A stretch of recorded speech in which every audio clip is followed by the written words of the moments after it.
there's three scenarios, basically, as far as door behavior goes. And one of the things that's going to have to occur once this dog goes home is he is on a leash and collar when he's in the house, and his behavior is being directed by an appropriate leash holding individual. Okay? So when he's not confined, he's on a leash. That way, over the course of time, what we teach him is this is not, there is no exception to this rule. And the big failure that people make is the dog's like, he's working on a dead loose leash. You're not having to give him any leash nudges. He's not leash nudging himself. And all of a sudden, he's like, oh, he's trained. You snap off the leash, and all of a sudden, he goes back to old home. Okay? We don't do that. The leash, actually, we diminish its length. Okay? Not this leash, because it's a $44 piece of leather. But any leash. You can get a cheapo, $6 6-foot leash at Petco that you can just, cut down as he starts improving. That way, he's got a little teeny tiny training tab on him until he understands perfectly that 99.9% of the time he'll totally do this thing. Okay, it's a process. It's something that you do over the course of time. 3 weeks is not sufficient to make all of his behavior so hardened that he goes home perfect, but by the same token, it gives him a pretty good understanding of what he's supposed to do. We have started working, this week we're working on heel, here, out, what we have in the drop, leave it what you want, half, and off. Okay, you got big space in there. And the funny thing is it's not, we've been doing people greeting. I'm trying to get some strangers to come over. Trying to get some people the dog doesn't know to come over so that we can get him used to the idea, because he's like, and it's like, every once in a while, we're walking. He's perfectly fine, healing, being all bright and studious. And all of a sudden, he just turns around and does a flying leap. And it's like, no. He hasn't done it in a while. I have to correct him for sufficiently. And I think he's starting to understand this is not acceptable behavior. But basically, the big failing of most people, and we're going to practice this in a minute as he goes to greet you, most people wait until after the fact. The dog's running in. He plants his feet on you. And all of a sudden, you're like, no, no, no. Okay? That's a reward to the dog. Okay? You're touching him. That's what he wanted. He reinforced for touching you by putting his feet on you. Okay? So the whole practice is predicated on controlling the outcome before he has the opportunity to self-reinforce. So, with the honking, what we want to do is we want to guide his behavior before he has an opportunity to touch us. So when he's walking, my husband has disappeared. Here, bud. When he's walking towards you, what you want to do is tell him off and sit before he gets to you. Off. Okay? So that way he understands this is not something like I couldn't improve before. The default behavior for off is to sit. Okay? I'll accept a stand. I'll accept any 4 feet on the ground. I prefer a sit. So the sequence is off, sit. Right? So as he comes in, you call him Charlie. He comes in off as he's sit when he gets over. And then don't leave.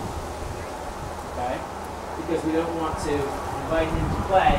To a dog, this means fight or let's have a robust game of wrestling. Okay? So you don't really want to do that, even with the dog because depending on the frame of mind the dog's in, determines what his response is. Just like people, you guys are married, and you're like, hey honey, how was your day? Okay? Or you come home and it's like, hey honey, how was your day? Okay? Even though you're familiar, there's times when you're kind of like, distance, here's a little sniffer of brandy, and here you go. My husband and I work together. It happens every day. Oh, right. You're like, well, I don't know. Here, bud. Leave it. Here. Sit.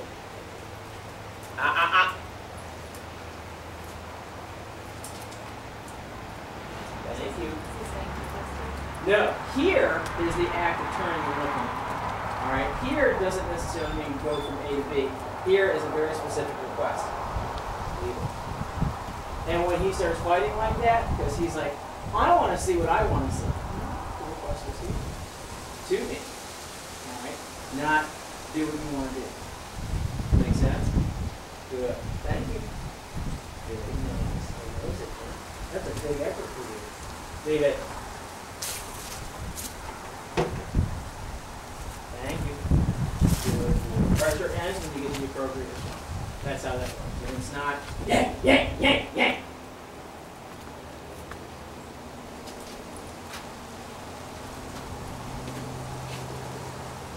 Oh, I know, it's awful, isn't it? And that's the other big failing of people training their own dog. They don't follow through. The dog quits on it. Doesn't do what he's told. He never wrestles with it. The dog wrestles back. And then they set the goal because they want to back. And the dog's like, on. Alright, let's try that again. Because we're going to correct him for his failure. There we go. We want to make what he wants less important than what he's doing. Sit. Very nice. And all of a sudden I have his attention. And then have to yell at him, scream at him, or sit, sit, come here, blah, blah, blah. Okay? Well, until he could see, he didn't. He's constantly doing this.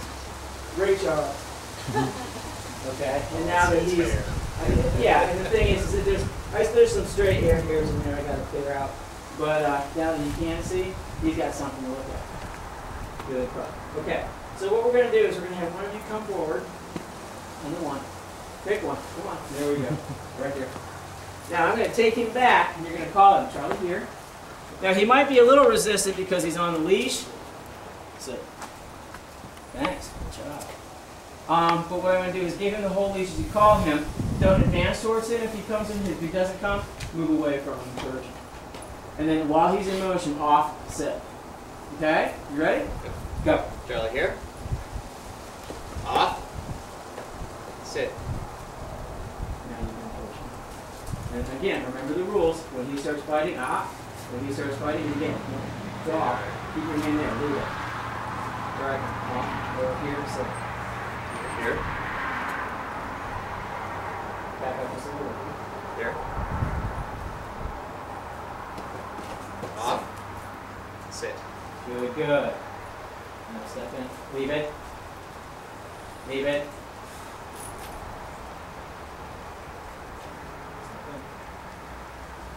And then, yeah, I'm not too concerned about him twisting around because he's kind of going, well, hell, you got the leash. He's telling me, what do you want? And that's perfectly fine. I'm not too concerned about that. Come here, Mom. I'm not too concerned about that. It's just a matter of you guys mastering the mechanics. Come here. We're going to do it this way this time so that way the camera can get a better angle because no one wants to see my big fat butt. So the next person can go over here and we're going to do it from here. Come here, Chuck. Here, sit. Good, good. Very good. And be enthusiastic when you call him. Charlie, here. Charlie, here. Charlie, here. Here. Awesome. Just like this. Sit. Good, good. Good dog. Leave it. And now you can fat out. Leave it. Okay.